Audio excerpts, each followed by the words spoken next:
Hi, so what we're going to do today is we're going to look at your irregular past participles. If you remember, the past participle of the verb is the past tense.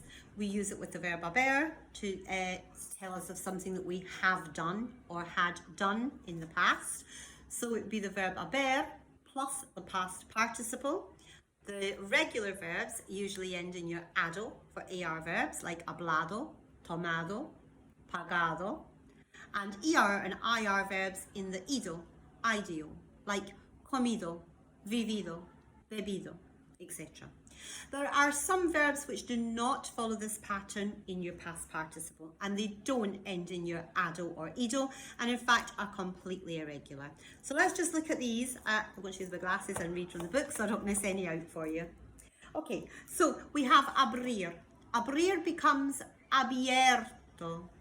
So we would use the verb haber in whatever tense and abierto the whole way down. So for instance, he abierto, has abierto, ha abierto, hemos abierto, habéis abierto, han abierto. Let's look at the others. We have cubrir, cubierto, descubrir, descubierto. These are very similar. We have escribir, escrito, and to describe, describir, descrito. Volver is vuelto. To return something would be devolver, devuelto.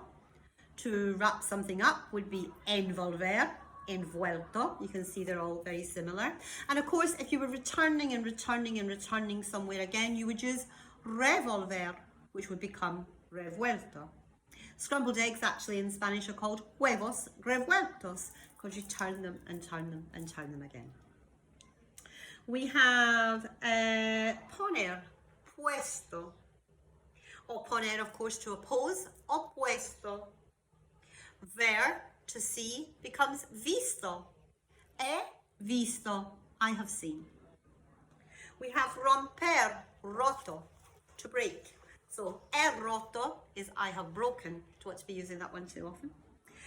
Morir becomes muerto, died. So if you wanted to say that someone has died, you would say él or ella ha muerto. Again, we don't want to use that. Decir, dicho, D-I-C-H-O.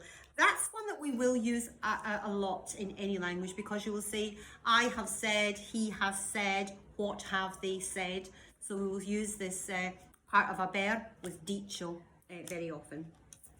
Same with hacer. We will use hacer to do or to make, which becomes hecho, H-E-C-H-O. He hecho. Has hecho. You have done or you have made. Or que has hecho. What have you done? What have you made? And freír, to fry, becomes frito. So remember, if you have the verb, for instance, freír, to fry, becomes frito, fried, you would use your verb haber. So you would have he frito, has frito, ha frito, hemos frito, habéis frito, and frito. And you'll see that frito went the whole way down the verb. And of course, to make them negative, remember the no before both parts of the verb, before haber and before your past participle. You can find these, of course, in the usual place on the website under intermediate course, verbs, and these are called irregular past participles.